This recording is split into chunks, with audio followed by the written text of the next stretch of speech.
Yes. Very good evening, good afternoon, good morning to all the worldwide educators on this international global level platform for today's career guidance session. We all welcome to all the educators from worldwide region.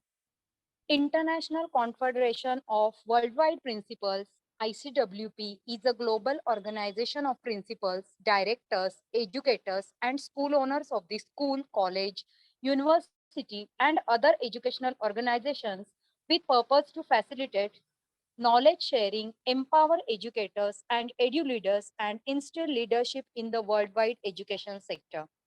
ICWP strives to guide, nudge principals, educators, and directors towards the excellence through mentoring, workshops, trainings, professional and personality development programs, various activities to foster the physical and mental well-being for holistic growth of the educators fraternity are organized. ICWP is only the organization that the best of world's rich dividend of young learners by catering to the educational needs to have tomorrow through empowered principals and educators. So now I request to our great personality, Nada ma'am, to go ahead for today's session. Before starting, none other than the great personality we have on today's forum or on today's session, Radhika Srinivasan ma'am. So now ma'am will introduce you and then you can start the session, ma'am. Thank you, all of you. Thank you. Thank you, respected dear. Now we have our great first speaker from the batch two. She is Principal now, Radhika Srinivasan. She has just finished the PhD scholar in the subject of education at the Mumbai University. She's certified. She has so many courses in the strategies, tools, create courses in school leadership, virtual and online teaching, National Geographic. She's held courses from the circular economy, ecology, environment, education, biochemistry. So I think that there is no field that our great Dr. Radhika don't have. From the publication, she is a author. She is the author of so many publications, articles in so many fields of rich work experience. She is now a principal at the Shri Ram University School, Palava, from 2018. And also, before that, she was a principal, vice principal, teacher. So today, we need to enjoy because we can learn a lot from our great Dr. Radhika Srinivasan. Welcome. Let us start day one from the batch two. Namaste. Thank you, Nada. Thank you, Ashwini ma'am and Snigdha ma'am, for giving me this opportunity to, to be in touch with educators. It gives me great pleasure to be a part of this forum where I can share some of my knowledge and also learn from all the participants here today. So we are now looking at career scenarios, what is going to happen in the world of our students who are in our school now, when they step into the world of work, what would be the scenario like?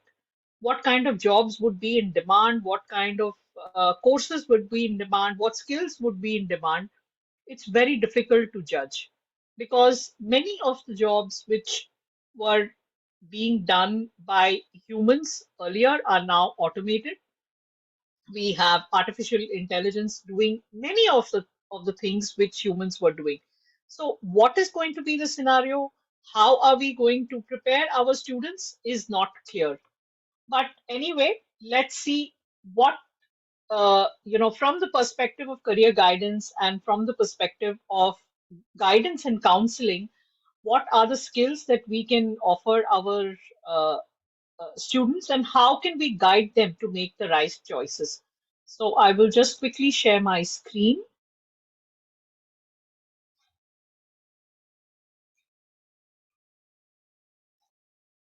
One moment.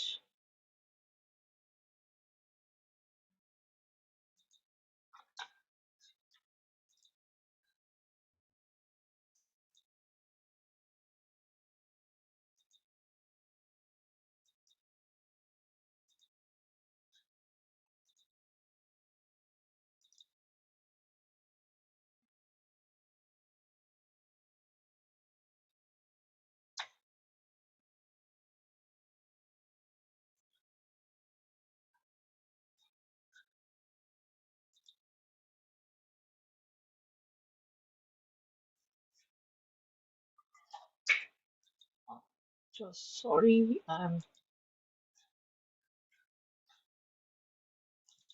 not able to share. One moment. I'll just refresh my screen once again. Mm,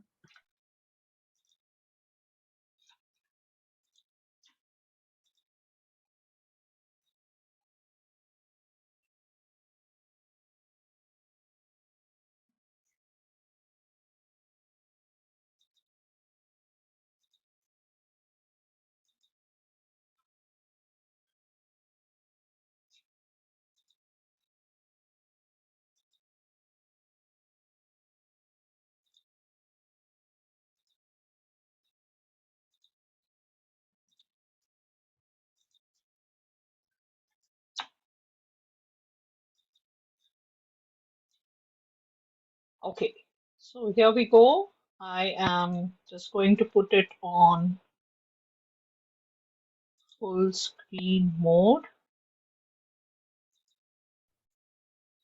it's great.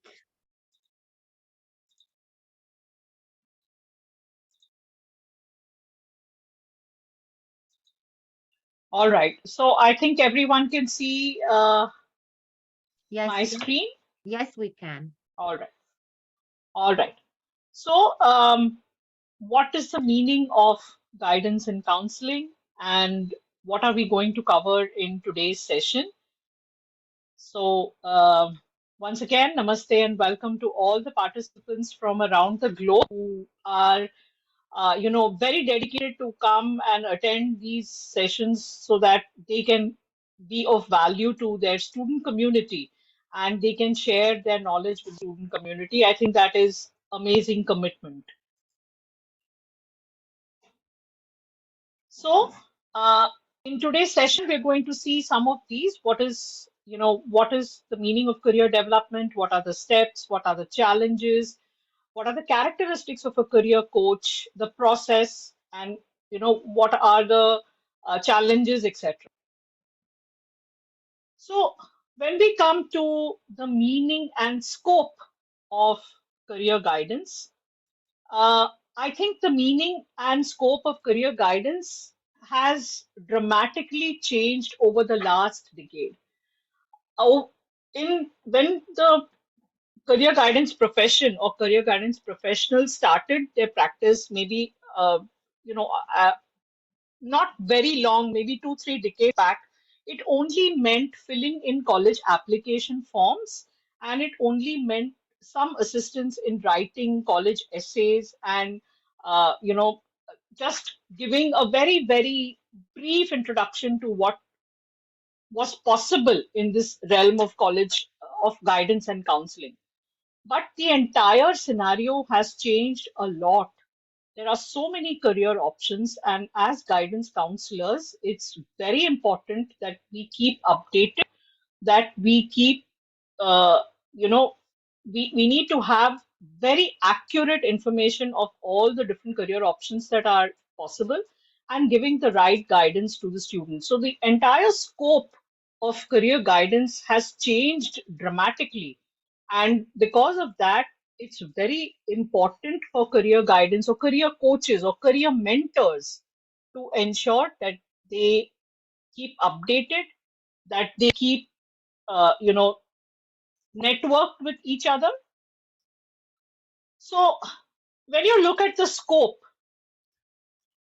uh, in context of India's current demographics, about 67% of India's population is in the working age. So there is a huge demand for career guidance and guidance counselors. When you look at the career counselors, there we need at least 1.4 million more career counselors. So there is a huge demand for career counselors. So you are absolutely in the right space if you're starting out on your journey of being a guidance counselor. There are a lot of career opportunities. There is a very dynamic technological advancement. So there are many app-based programs. There are many programs which are automated, which use AI for profiling your interest, for giving you an interest inventory, and then suggesting careers for you. So it's a very dynamic field, and there is a lot of things that you can do. Again, it's a low investment business model. You don't need to have too much of infrastructure or too much of additional this thing. Only your expertise is enough. You can work from home or you can work from a co-working space, and all of these are the advantages, that you don't have to have too much of infrastructural requirements for this.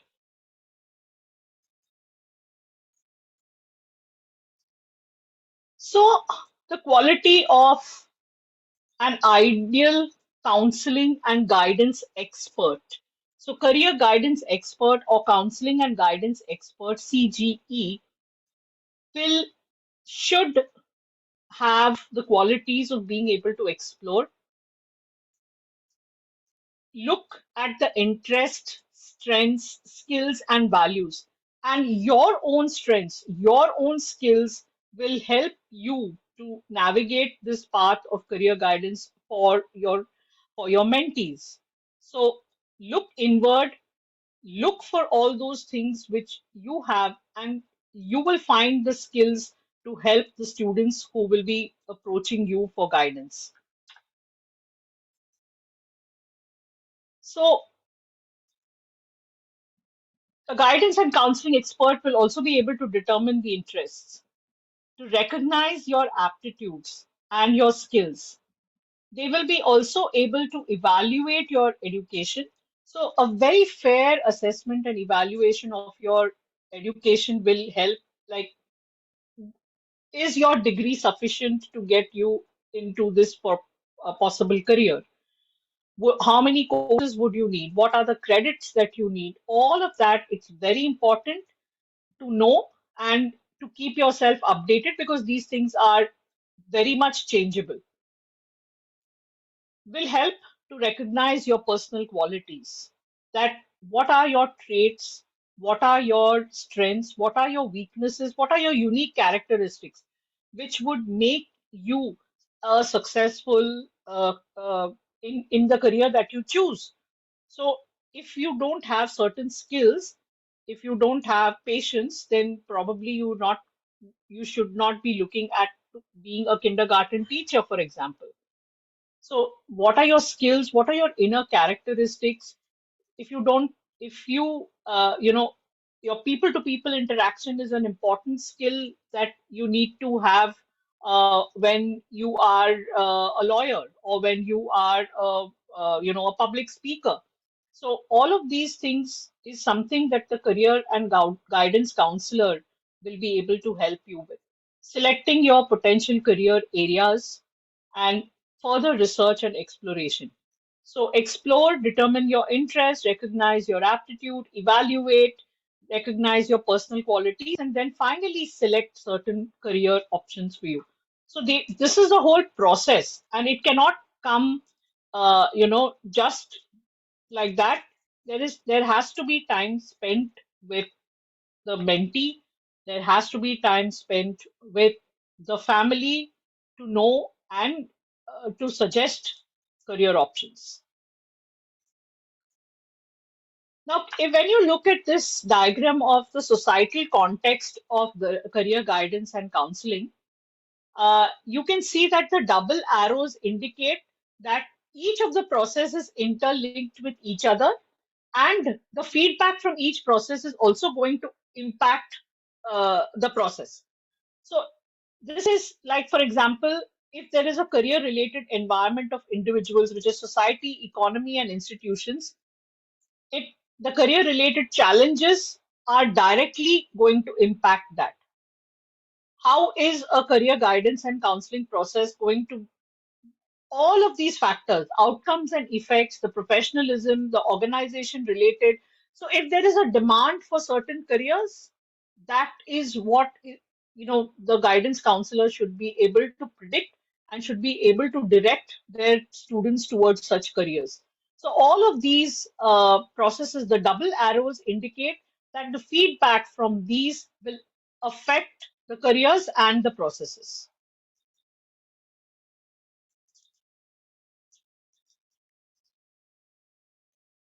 Now, a guidance counselor or the process of career development really involves these four core areas: knowing yourself, exploring the options, get focused, and take action. If you see the four quadrants of career development, these are actually the core of how a career development process should go. First of all, knowing your own self.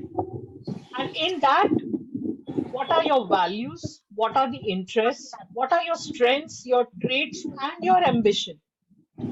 That is knowing yourself. So when a mentee approaches, may I request participants to mute yourselves unless you want to ask a question? I will mute again all, please.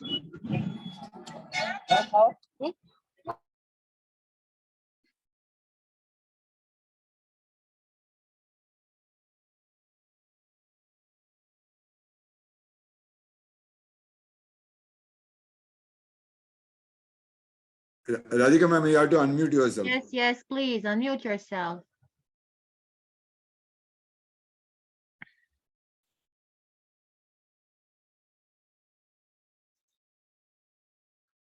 All right. Okay. Okay. So the process of career development, as I was saying, involves these four quadrants: knowing yourself, exploring the options, getting focused, and to take action. So, uh, without knowing yourself, you cannot move to the next quadrant. So, rightfully, the action all starts here for the mentee. And as a career guidance counselor or a coach, you have to help your mentee know themselves by asking them certain pertinent questions and asking them to reflect on all these aspects of this quadrant. In the next quadrant is the exploring the options. And in this quadrant, you can see there's occupational research, there's industry trends, and career options for degrees. This is where the guidance counselor has to be up to date to do the research about the occupations, to find out what are the industry trends, and then suggest options for degrees, courses, credit courses, etc. The next quadrant, the blue quadrant, shows get focused. And when you say get focused, you are looking at these skills of decision making, goal setting, action planning. And the last quadrant is taking action, gain the experience. Perhaps the experience can come from internships, summer schools, or shadowing certain careers. There are certain job search tools. There are many apps and many applications. There are many sites which will help you. There are individuals, there are organizations which will help you look for the job and then to connect with employers. So all of this, the entire cycle, has to be very effective, and only then you're going to get the vital results from a career and guidance process.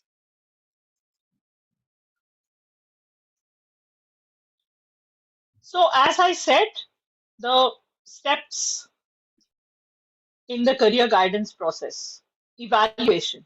How would you evaluate? So, you can ask these questions. I'm not going to read this out, I'll just let it stay on screen for a bit. So, these are some of the questions that a guidance expert or a guidance coach can ask their mentees, and this will help in So when you're looking at career research, what are the things that a guidance counselor has to do? You have to compile a list of educational qualifications. You may be requested to research the educational institutions, if you can take online, part-time, or full-term courses, what is the duration of the course, what are the fees, what are the admission criteria, and a little bit also of the living conditions in that city. If a student is going to move to another city to do a certain course that you have recommended, they're going to come back and ask you what are the living conditions in that city. Is it safe for my child? What are some of the cultural values in that place? So all of this also is falls within the purview of a career coach or a guidance counselor.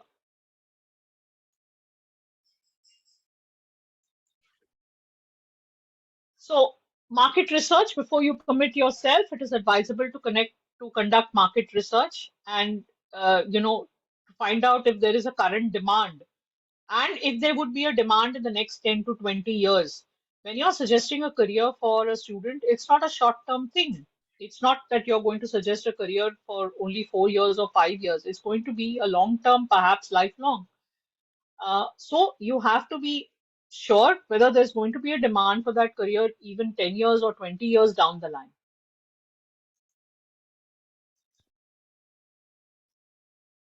Okay, this we have already how do you assess the options? So be very honest about how the mentee would fit the role of a particular career or a particular choice of course. Be very, unbiased and not at all prejudiced in suggesting certain courses. If you know that your mentee is not, for example, mathematics is not his strong point, then uh, any tech related careers should not be suggested. And you have to be very honest in your assessment and convey that to your mentee. Can they handle the daily responsibilities? Can it provide them the lifestyle that they want? Or do they have the necessary skills for that career choice? So you have to be extremely honest in when you suggest these. Then resume building. How do you build an effective resume? Simplicity and minimalism. A resume which is like 4 or 5 pages long is not at all effective. You need to be crisp and convey the points that you want to without going on rambling about all of your achievements. It must have the relevant experience. It must have your educational qualifications and perhaps a little bit about the skills that you possess. So, this is also a very important part of a guidance process, and you must be able to guide your mentee on how to write an effective resume. Nowadays, even video resumes are common, and just a 1 or 1.5 minute video does the job as effectively as 3 pages of text. So it's important that you suggest these options to your mentee to build the right resume.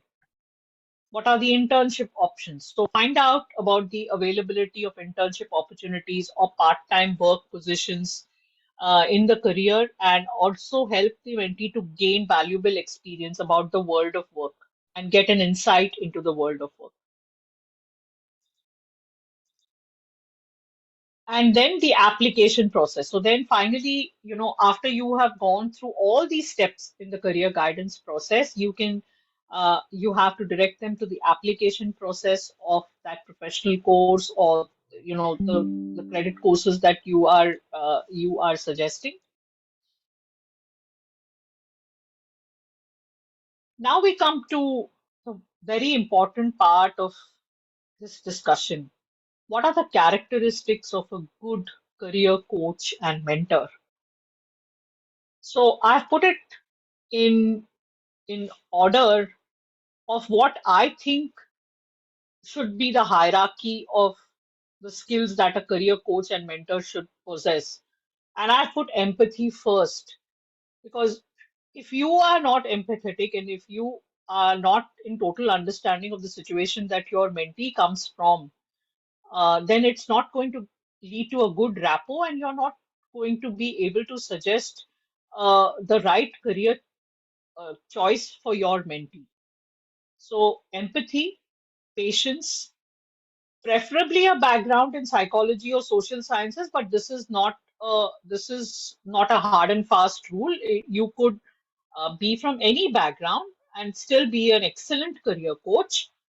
But being having a background in psychology will just help you a little bit to gain an insight into the thoughts, the value systems, and how these work in youngsters today.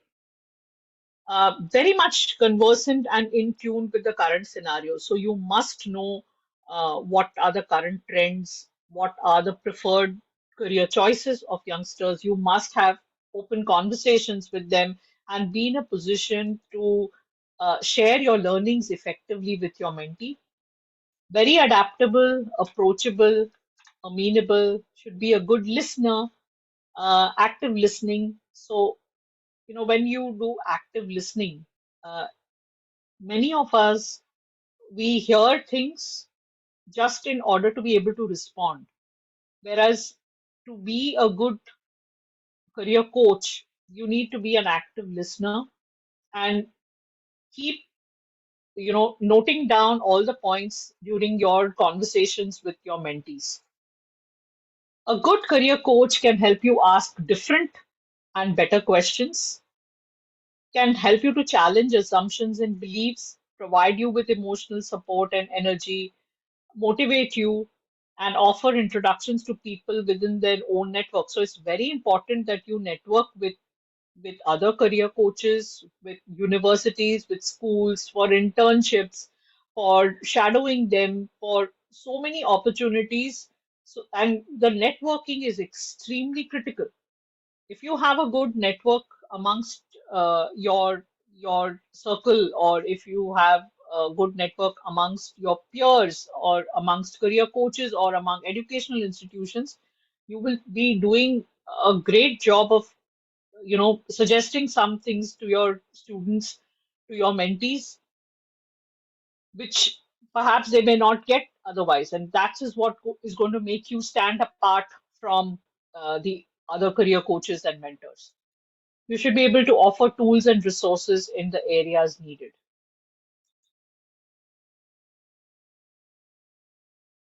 So just to give you a glimpse of how did it all start, like where did the career counseling first originate? This is a little bit of history. So the formal career guidance process it originated in the US with the social reformer called Frank Parsons, and he's called the father of counseling. So he actually floated the idea for a vocation bureau, and this was, he started the vocation bureau and began its execution. And this paved the way for the formal career guidance and vocational guidance process in the world. Though in India, we are still, very much far behind. This started uh, uh, in, I think, in the 1930s, and after that, very many decades later, I can say that it has started in India. So he began training counselors. He used all the scientific tools. He developed steps. He recognized the importance of work, and he, through his vision and organizational ability, he started a movement which has inspired the devotion and contributions of many men and women. And they have, from there, you can say that the career counseling has actually originated.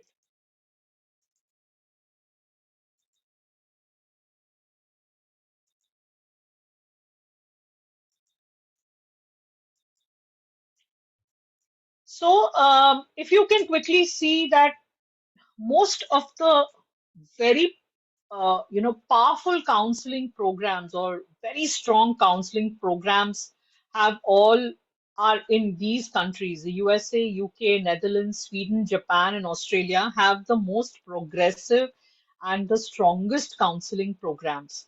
So they offer the entire range of possibilities to the students, and students are really well placed, and they get a lot of support in terms of what careers they can choose, what would be the right fit for them, and where can they produce the courses. They have information is abundant and it is very well shared with the students. So the students feel empowered having all this knowledge, and they feel, that they have a very strong counseling support.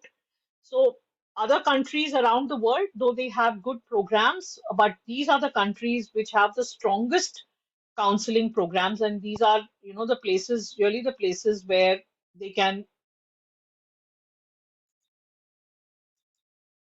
All right. So coming to the Indian scenario, this is a vast area of professional service, and it is driven by factors like the huge talent availability in the country.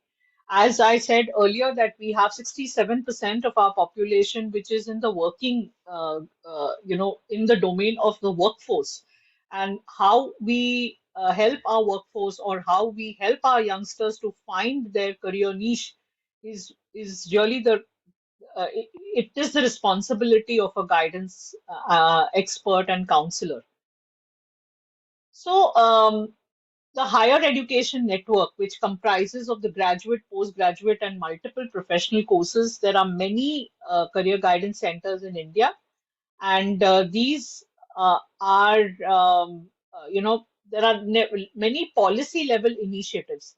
So for example, the Ministry of Human Resources and Development, the University Grants Commission, the All India Council of Technical Education, these government organizations are also giving a lot of information on their portals and on their websites, which is in the public domain, and anyone can look at it and see what are the courses available. Or if the National Skill Development Corporation, which was established about 25 to 30 years back, is also constantly updating the skills. And there are very many short-term skill courses which are offered. Some of them are even free of cost. So it really depends on you how this information can be sent to, or can be shared with youngsters, so that they can, productively be involved and be gainfully employed quickly after their courses. So these are the government organizations which are involved in the policy level initiatives.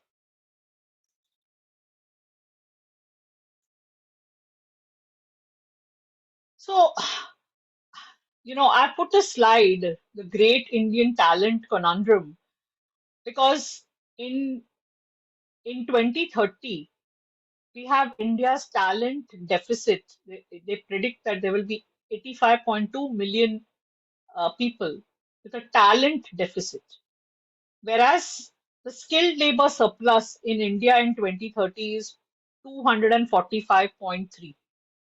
So this is a puzzle that we have a talent, I mean, we have a skilled labor surplus, but we yet have a talent deficit. So obviously, it means that we are not doing a very effective job of matching the careers to the skills, or the careers to the courses or the college courses, the graduate, postgraduate, undergraduate courses, and we are not solving this problem. We find that students, after doing graduate courses, after doing postgraduate courses, are still not employable, because industry and academia are widely divergent. We are still teaching some of the things which are redundant, which which which will not help the student when they go into the world of work.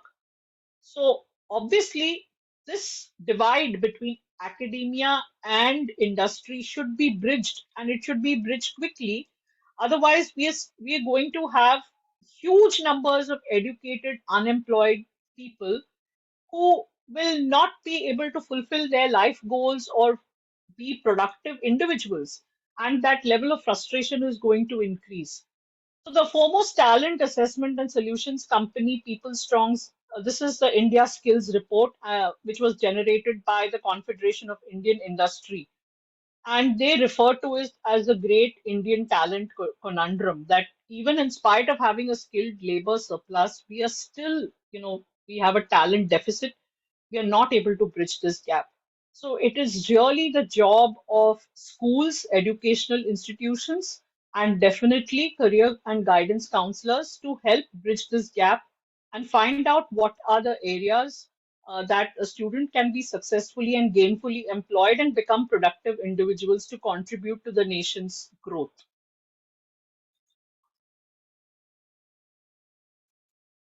So I really liked this quote, and I've just put this quote here to see if it, I'm sure it makes sense to a lot of people. Build your own dreams, or someone else will hire you to build theirs. And this is so true that if you don't have your own dreams and you don't work towards fulfilling those dreams, and the career guidance professional is not driving you to achieve those dreams, then someone will hire you to build their dream. I just want to take a quick break here to see if there are any questions.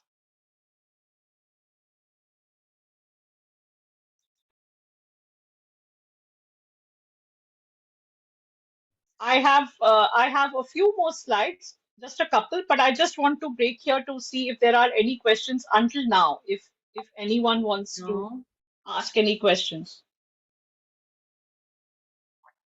mm, we don't see in the chat, but they can ask. They can be free and ask.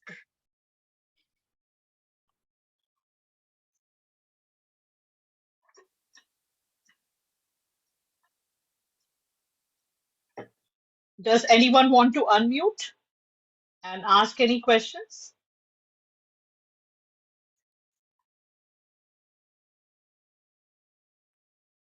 All right. All right. So then I will continue. I have, a few more.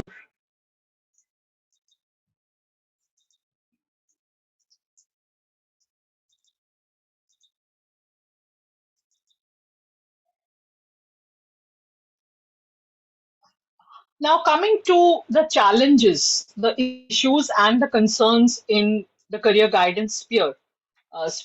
So we have, I think, the very first one is there is no public policy, uh, there is no definite professional course. So there are a lot of guidance counselors in the market. How do you know whom to trust? How do you know who will give you the right advice? There is no certification requirements for anyone to be a guidance counselor. So there are a lot of gray areas because there is no perfect policy. For example, if you want to be a teacher, there is a certain teaching degree that you need to acquire before you can be a teacher. But when you go to a career guidance counselor, there is no such degree or no such this thing. Many people may say that I'm a guidance counselor, but they may not actually have the expertise. So a public policy has not been issued regarding guidance counseling. So unless some mandatory rules are not applied to schools and educational institutions, the adoption and acceptance of the process as an essential academic process is going to be very difficult to achieve. Lack of funds. Also, several studies have indicated that education institutes are mostly reluctant to spend over career counseling. So, the view of an educational institution, for example, in a school or a college, they say that why should I be spending money for the student who's going to leave my portals and go into the world of work? As long as he is my student, I can spend on infrastructure, or I can spend on the process, or I can spend on good hiring good teachers. But the value of a career counseling program is going to be for a student after he's left the educational institution. So this is always a dilemma that am I spending so much money to help a student who's going to leave? But the value of an alumni, of an alumnus who is successful and who will come back to the alma mater and who will come back to the school is, I think, far exceeds these considerations. An alumnus who's so satisfied that the school and the guidance counselor has given him so much opportunity and given him the right direction in his life will be ever indebted and grateful and come back to the school. And those benefits, I think, far exceed the amount of time and resources that you're going to spend. So this is very much worth an investment. So that's poor understanding of parents. So in developing nations, there is a major generation gap between parents and students, and the advent of technology is booming so much that there is a huge tech gap, and parents really are unable to understand how what kind of new career options are there in the market now. So, for example, digital marketing has come up as a huge career opportunity in the last few years. So, if a child says, "I want to go into digital marketing," perhaps the parent generation may not even understand what they're going to do. So, this gap and the poor understanding is a major challenge. So, education consultants, they sometimes they don't behave ethically. They have a vested interest in pushing students towards a certain university or a certain career choice because perhaps they're getting a commission out of it, or because they are promised some rewards in exchange of certain student numbers. That's not an ethical practice. Even like if you know that a student is not suitable for a certain career and you're still suggesting that career because that university is going to give you a commission, that's an unethical practice. But such practices are there, and that's a huge challenge for the career guidance sphere. So the VUCA world awaits every youngster. Every youngster, as they step out into the world, it's very volatile, uncertain, complex, and ambiguous. And how would you support such a VUCA world? What would you do? So this is, just a. I will share this document with you, and perhaps, I think maybe Nada or Dr. Snigdha can help to send it to the participants. So, how do you support the students in a VUCA world? How do you, uh, how do you make yourself adaptive? How do you divert them towards multiple career chapters? So, I was reading an article, and the article said that the current generation of students who are in our school now are going to have, on an average, four careers in their lifetime. If you're looking at a career span of about 40 years, every 10 years they need to have a career change because those careers are getting redundant and being replaced by AI and by machines and robots who's going to do the job for you. So you need to be so adaptable, so flexible, and so resilient that you need to bounce back and get into a new career. So how do you prepare your students for such a VUCA world? You don't know what lies in store for them. So you can only pass on certain uh, skills. You can help them be resilient. You can help them be adaptive, and that's how they are going to navigate in this VUCA world. How do we use technology in the career guidance process? Uh, do we have certain things which can be done well by a machine in the career guidance process? So, for example, the career assessment can be done by by an automated response. There are, for example, multiple intelligences, surveys, and inventories. You can take the test and it will automatically generate a score and tell you. You can have a digital career library with the whole range of careers available.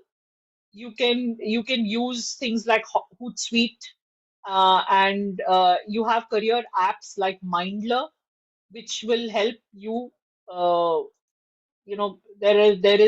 are many many such apps available now, and more are coming in.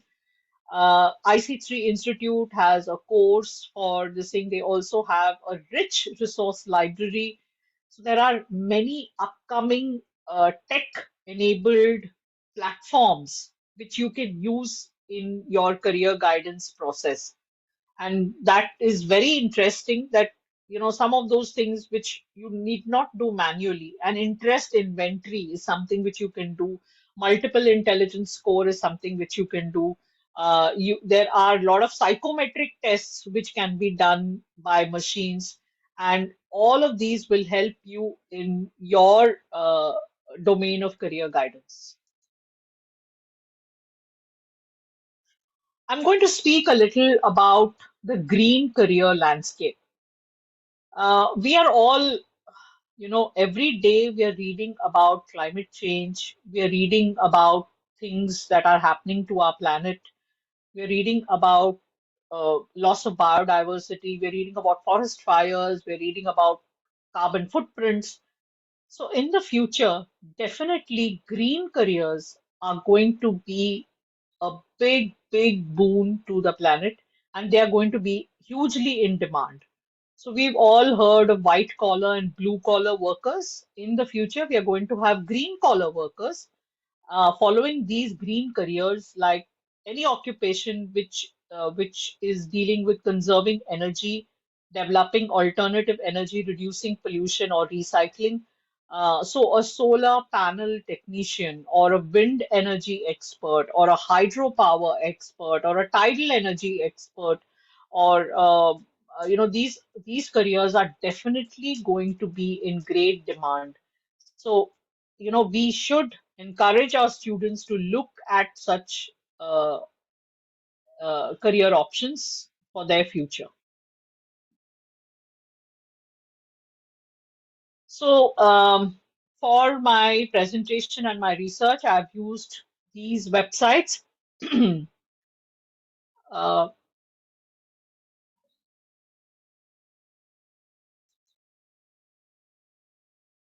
so, any questions?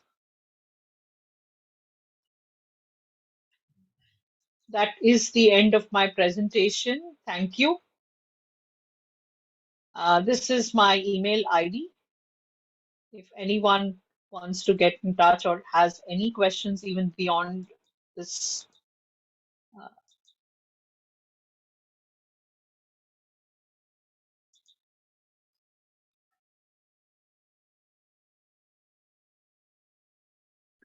It was an amazing speech and presentation by our great Dr. Ratika. Great start of the first day. So please, now we are opening the session for questions and answers. Please, the forum, you need to ask the question because I'm sure that, yes, it was an amazing. Our great Dr. Ratika explained us everything here today in this part, but please, let's make a conversation. Let's talk together about this. Like example, I will start first. I will start first because uh, our great Dr. Katrika mentioned digital marketing today, the green carriers, VUCA. So, is there anything maybe not cleared in this part? Because we today we are really we really need to be in use with high and technology. I can say technology needs to be our friend. Uh, be a career counselor. It is not easy because you see how many knowledge we need to have. So in so many fields. So please, please unmute yourself and ask a question. And please, I want you to open the camera also because now we are all having, like, imagine that we are all here now in live at a table. So please open your camera. Okay, thank you. Thank you.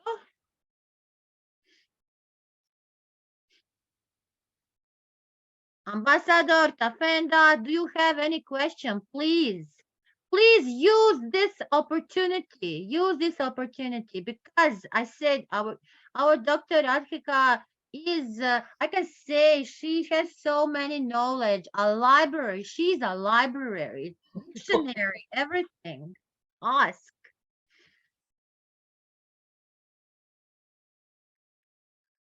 Are there questions in the chat? Let me also Yes, check. yes. I can only see a lot of, thank Thank you, very you. Very interesting. informative session. Yes, thank you very much. Great. So, when a teacher teaches a class and there are no questions, there are two things. One is that the students understood everything or they did not understand anything.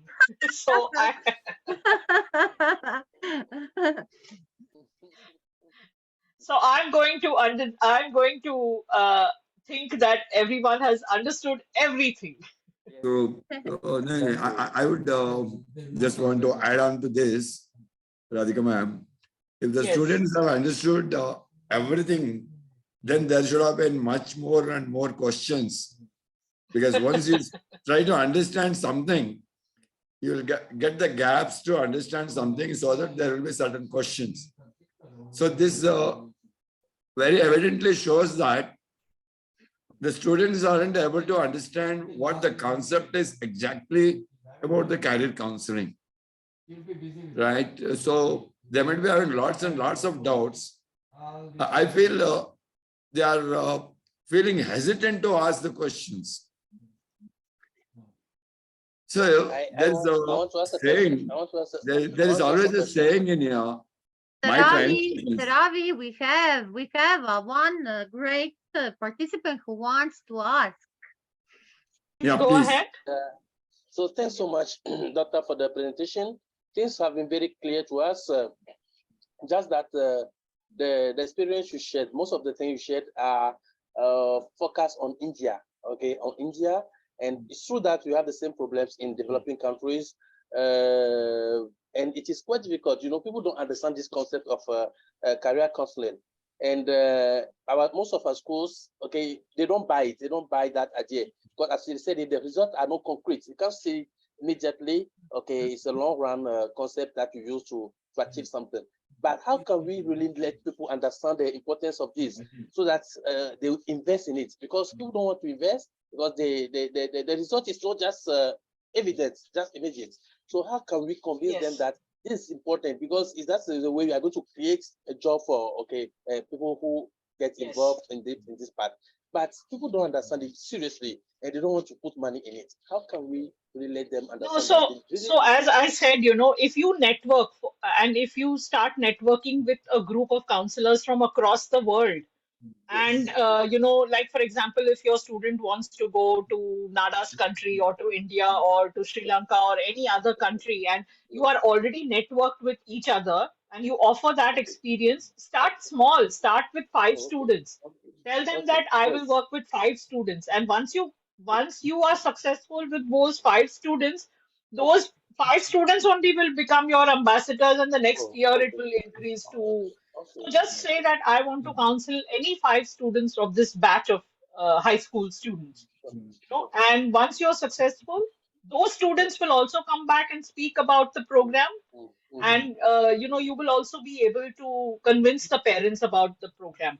Okay. Okay. That's a good approach. Thank you very much. We'll try that. Thank you. Yeah. I Uh, have one hand raised. yes. Uh, Tatenda Mupofu. Ambassador Tatenda, please unmute yourself, please.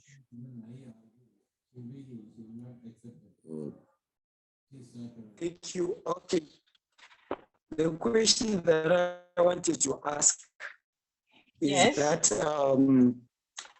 how do you how do you respond to students who want to pursue degrees or diplomas which are considered to be market?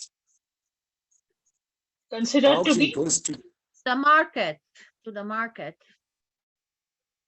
Okay, so your question is if any of your mentees want to do some degrees which are very much in the market now.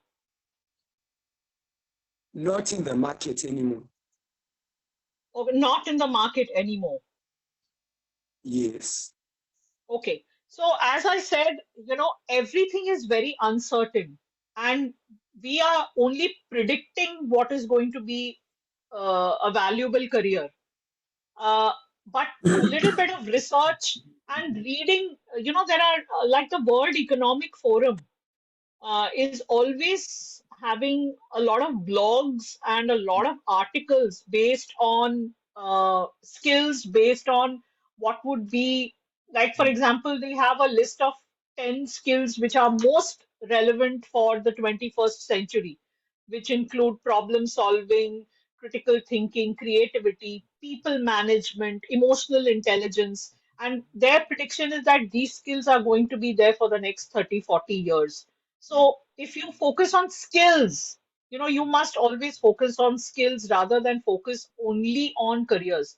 Ask, your mentees should start the process of skill building, and then everything else will fall into place. Even if a career goes out in the next 10 years, if they still have the decision making skill or a leadership skill or cognitive flexibility, that's like, I think, the ultimate skill. Cognitive flexibility means that they are able to think and adapt their thinking in different ways. So if you work on the skills, whatever be the career choices, whether it is in market or out of market, they're still going to be successful.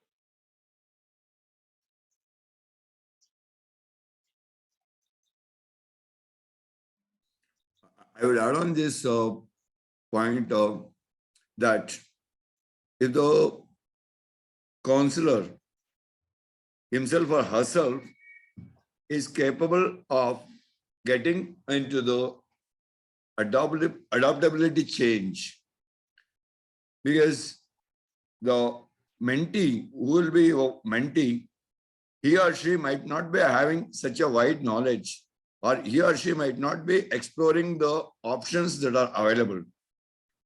But as a mentor or as a counselor, we need to explore all the 360 degrees options that are available, all the 360 degrees of the skill sets that one needs to have to get into this adaptability of the change.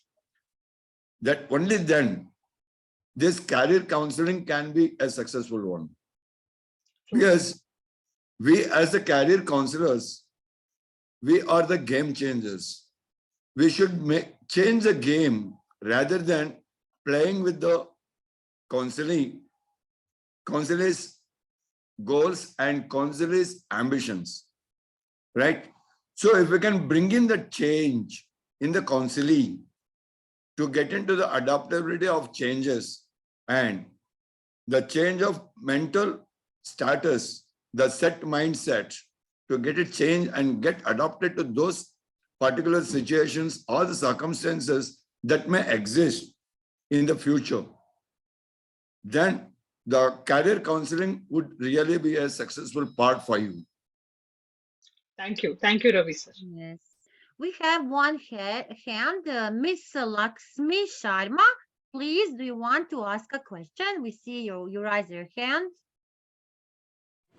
Yeah, hi everyone. I would like to ask, like being an educator, how will make student understand the need and value of for the assistance of career counseling? Like in grade 10th or 11th, the kids are on certain age where they are, you know, take things very lightly or they are not so serious about the things. So how being an educator we can make, make them understand the things easily or why they need a career counselor? So I would say that in grade 10, it's already quite late. In my school, we start the process of career. I won't say it's an active career guidance and selection process. In grade 6, we have something called a student advisory program, and where we are working on skill building. We are working on time management. We are working on decision making. We are working on critical thinking, collaboration. And slowly, we are also talking to the students that build up your portfolio. when you look at the scenario, like, a student who's applying overseas for undergrad degree or a postgraduate degree or something, they are asked a huge range of questions, and they need to have a portfolio which has some other inputs other than academic achievements. So you need to have a sports profile, or you need to have a leadership profile, or you need to have service. Why do you have CAS and why do you have SUPW and all these subjects integrated? Because you need to have a community engagement. You need to have a service orientation. Service orientation is also one of the skills with the World Economic Forum is. So slowly you have to build it into your program right from grade 6 and 7. And you have to let your mentees or your and very important again, that it's not only the career counselor who's going to be instrumental, every teacher. So if I'm a biology teacher and I'm teaching genetics, for example, I should be able to tell my students that what why by studying genetics or by specializing in genetics, what are the career options that are available. A small brief listing. So I can say you can become a forensic scientist if you study genetics. A math teacher or a geography teacher or an art teacher should be able to plug in these into their curriculum, which will bring out the value, and the student will themselves start thinking in that direction, that okay, if I need to become a forensic scientist, then I should focus on these aspects and I should build my profile. So again, it has to become a part. It has to be intrinsically and integrated into your program. And as you said, teenagers are in that space where they are rebellious. What their friends are doing will influence them more. What their parents are saying or what their teachers are saying don't is not so valuable. But we need to we need to give them concrete examples. We need to listen to them first, because not everything that they say is just this thing. Some of them really have very good, some may be cut out to be entrepreneurs. Very much, they have a business model already. So we must encourage such kind of divergent thinking, and don't think that whatever careers we know of are the careers that they have to fall into. That mold, you can't. So conformity is not something we should aim to. We should not say everyone has to be like this. Very rightly said by Radhika ma'am. Adding on to this, to answer very specifically to the specifications asked by Lakshmi ma'am, I would suggest that when you are saying that the student is in the 8th grade or the 10th grade or in the 11th or 12th grade, so you need to counsel that particular set of students. Then the respective teacher or the respective school counselor needs to teach the SWOT analysis to the children. When once the SWOT analysis is taught to the students will get to know what exactly the self-analysis is. Once the student gets into that self-analysis, you get the result of the SWOT from the students, the counselor or the concerned educator from the school, whosoever is responsible for the child's career counseling, that individual should also conduct a SWOT analysis of that particular child to whom that particular teacher or the counselor wants to guide that particular child. Once you conduct that SWOT analysis, then match the result of your SWOT analysis with that of the self-analysis SWOT that is carried out by the students, match it, and then see where the gap exists. And see that, is it possible to fill those gaps of that particular student? Then take the decision. Don't judge just by the mere result of the student's SWOT analysis. There must be an very important, which is a mandate one, I mean to say, the teacher or the counselor also should conduct the SWOT analysis of the students, by which, because the perception and the understanding of the teacher or the counselor is much more bigger, wider, and much more result-oriented than what the student's SWOT analysis result is. So if that gap can be built up, if that gap can be filled up, then it would be much more easier for the teacher or the counselor to guide the child to get into the better career. I hope this answers your question, Lakshmi ma'am. Yes, ma'am. Thanks a lot. Thanks. Do we have any more questions, please? Be free. Be free. Ask. Unmute yourself.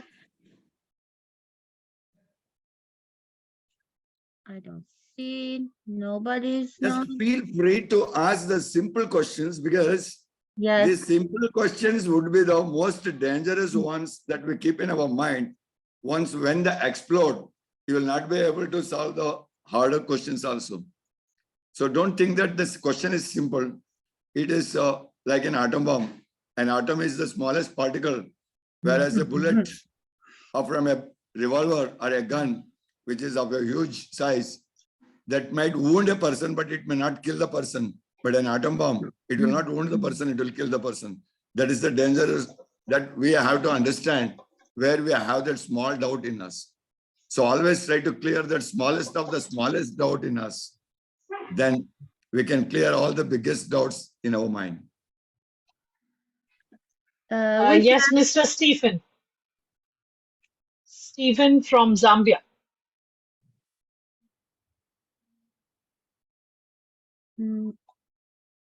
Mr. Steven, can you unmute yourself? Or... Okay. Okay. Can you hear me now? Yes. Yes, Mr. Yes. This is just a simple question as we've been asked to ask. Is there a specific age that we have to be mentoring? Is there a specific age? Maybe age So 10, as age 3? Is there any no, so specific age? as I said that So in that's the my question. school, yeah, so in my school we start in grade 6, which is about 11, 12 years, and that's a good enough age to start. But not specifically, we are not going to ask the 11-year-old, what is the career option that they want to go in, because they may still be exploring. But you have to help them with building their own skills. And as Mr. Ravi suggested, as Ravi sir suggested, do a SWOT analysis and a self analysis. Start young, and then they will be able to build on those skills. If there are certain strengths or certain skills, there is time enough to build it. At the age of 17 and 18, when they have to apply for a high school degree or a diploma, it's very late. So I think we can start at 11 and 12. That's the age I would suggest. Okay, thank you.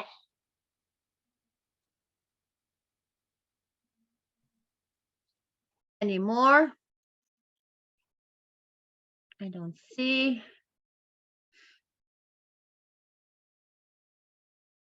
I really think that all educators need to be career counselor, because Yes. if you are not career counselor, how can you understand your students? You are first person who needs to see the skills. So like example, now I'm preparing my students for the statistic competition, but how I know who is great for that? Because I'm monitoring them, I'm watching them, and I know with who, and who has abilities to math, to statistics, or to something. So all educators really need to be a career counselor. And not only we know that after the elementary school that there is a professional orientation that students are making, but we really need to have that abilities, and that is why we need to be lifelong learning, always educated ourselves, going by the time. So you see here this great international confederation, worldwide principles have uh, this training, this workshops, 3 days. So after 3 days, you can continue alone learning again, doing on your skills what you feel, because no one of us knows all, so we are always learning. I always say today our great Dr. Radhika has an amazing presentation, an amazing speech, and I hear so many things that comes in my ear that I will remember. So that is very important. That is very important. And tomorrow and day after, I'm sure that we will be 100% ready. Even I think that most of us here, educators, are already so great, but we need to learn. Please, do we have anyone more which want to ask? Be free, because today our great Radhika is with you. And also, yes, you can write in the group, in the chat, if you have any question. So please be free. Okay, can I try now? Can I? Of course, of course. Okay. Okay. First, well, I would like to ask the daughter if she can help up with the presentation. Okay, the screen she shared with us, if she can Yes, share that with IIU so that you have a global idea sure. after reading through. Okay, yeah, that will help more. And I also want to Yes. tell her that we are really grateful for this introduction, the first day, but we have been really well nourished regarding counseling, and I think the other days will also help to get better knowledge about the concept, and that will help. Thank you so much, dear. Sure. Thank you very much. I will definitely share it. I will share it with Dr. Snigdha and Dr. Nada, and they will share it with all the participants once, I think your emails must be with them. So I'll be happy to share.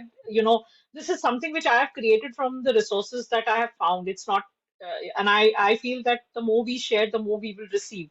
So I will definitely share it with you, and you please feel free to use it and create more counselors and more passionate people. Thank you. As Dr. Nada said, that every teacher, every educator is a counselor because we know our children. We spend the time with them more. Sometimes even we know them more than the parents, because we know how they perform in school, we know what subjects they like, we know how good they are. Like she knows which student will be good in the statistic competition because she has watched them, she has seen them in school. If you ask the parents, they may not know. So I think it's our inborn responsibility to help the students which are placed under. So every teacher, whether you have a counseling degree or not, is a counselor. Thank you so That's much. that Thank you is very much. yes, yes. Yeah, very truly said. Like every teacher or every educator in any school of any grade is a half parent of the child, right? Because the child spends more time with the teachers or the educators than with the parents, because they will be spending hardly 5 to 6 hours with the hardly. I mean to say, max to max 4 to 5 hours with the parents, out of which half of the time will go for eating and talking something with the parents. With And, with yeah, devices, with devices. each one is with their device. Yes. So they spend more time with the teachers or the educators. So the educators or the teachers are the first counselors of the students. So they should know this art of counseling the child. That's why I recommend to carry out this SWOT analysis of each and every child, so that each and every teacher can become a very good first counselor of each child of their class.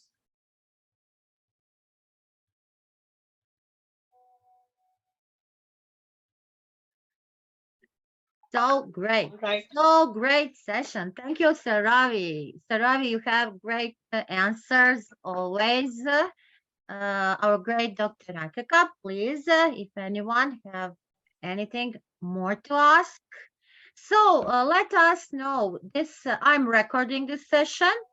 After this, you will have this session on the YouTube. We will share it.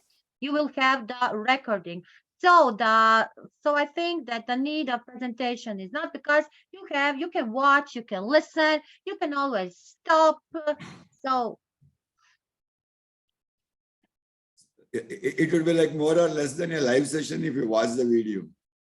Yes, we have the video. We will have the video. We will make it after this session, so you will all have that on the YouTube. And okay, Dr. Radhika, what you say? If there are no more questions, will we Yes. come to the end? Yes. Yes. Thank you so much. I think it was a very interesting session, and I hope that I have been able to give you some insight on what it means to be a counselor. We have 2 more days of this program, so please be sure to be present and ask questions and absorb as much as you can. Thank you. Let's give a big clap to our great Dr. Radhika, to all of you, to this amazing session, to our great Dr. Snitka for this training course, and to our Sir Piyush Pandit for giving us this opportunity, this great IIU and great international confederation of worldwide principles. See you all tomorrow at the same time. Please join on the time, be with us, and continue learning and growing. Bye. Bye-bye. Bye-bye. Thank you so much. Thank you, Bye. Thank everyone. you. Thank you. Bye. Bye-bye.